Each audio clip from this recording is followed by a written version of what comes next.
Hello everybody, and welcome back to Pow Bam Zing.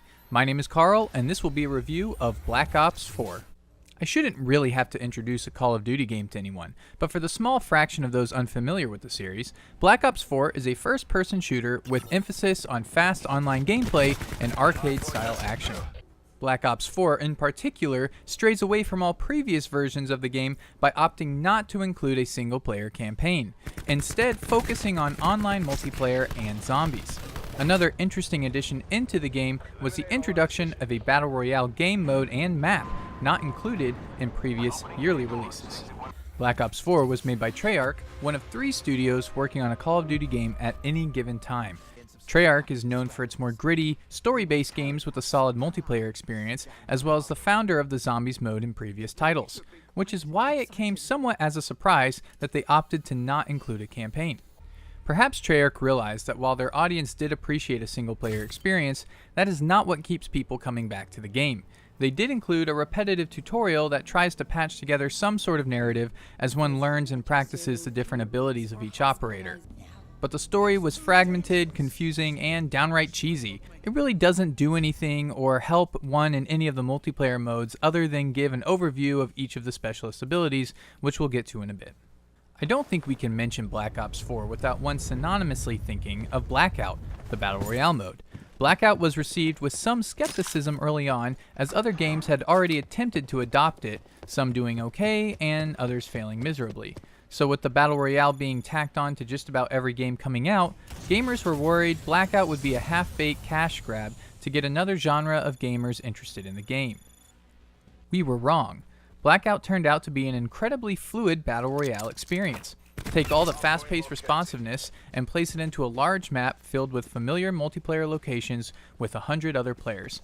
Blackout is the first game, in my opinion, to take a boots-on-the-ground Battle Royale, make it smooth, unbuggy, and incredibly responsive. Call of Duty has the most seamless multiplayer experience to date. Adding a Battle Royale mode didn't tarnish the reputation, it made it better.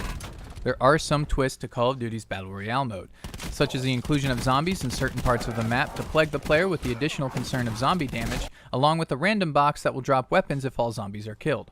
There are also perks which can be looted along with weapons that will increase hearing range, reduce movement, noise, or speed, and reveal loot and vehicles through walls. These are very congruent with Call of Duty gameplay, but differentiate Battle Royale from other, more realism-based games such as PUBG. While we are on the topic of comparisons, jumping back into PlayerUnknown's Battlegrounds after a couple months of Blackout is like walking through tar. Doors open slowly, actions like jumping or running feel like someone lowered the game speed by half. It feels like one is playing with a handicap, and that is difficult to get used to. Call of Duty Blackout allows movement almost as fast as you can think it, whereas PlayerUnknown's might require several additional button presses before a door finally opens. Likewise, vaulting over fences and walls, picking up gear, and placing weapon attachments is much more intuitive in Blackout. Multiplayer in Black Ops 4 is more of the same, with whatever small changes it implements from year to year. Specialists all have their specific powers that warm up to use during the course of the game, some taking longer than others depending on their severity. Several maps have been brought back from previous Call of Duty titles. Basically, if you've played any Call of Duty, you've played this one.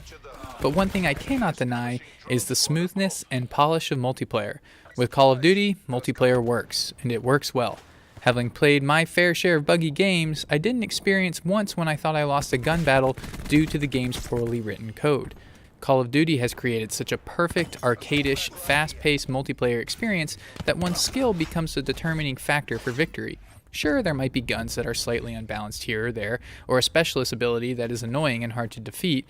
For the most part, however, booting up Call of Duty multiplayer is like climbing into a car that you know is going to work no matter what. It might not be the most original or new, but it's smooth and comfortable and you know it well. Zombies has gotten more storyline and intrigue this time around. While the zombie mode has been a welcome addition to previous games, Treyarch probably realized they needed to up the ante with all the modes they had in Black Ops 4 due to the removal of a single-player campaign, and it shows with zombies. Players each have a role in a story to help save the world and rid it of all its hordes of undead. The first installation of the storyline is called Voyage of Despair and places you on a sinking Titanic, fighting off waves of enemy until the conclusion of that part of the story, followed by the installment of 9, where the team travels back through time to essentially do the same thing.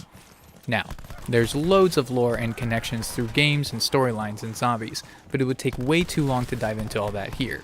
Basically, Zombies is back, and from the looks of things, it's deeper and more substantial than ever.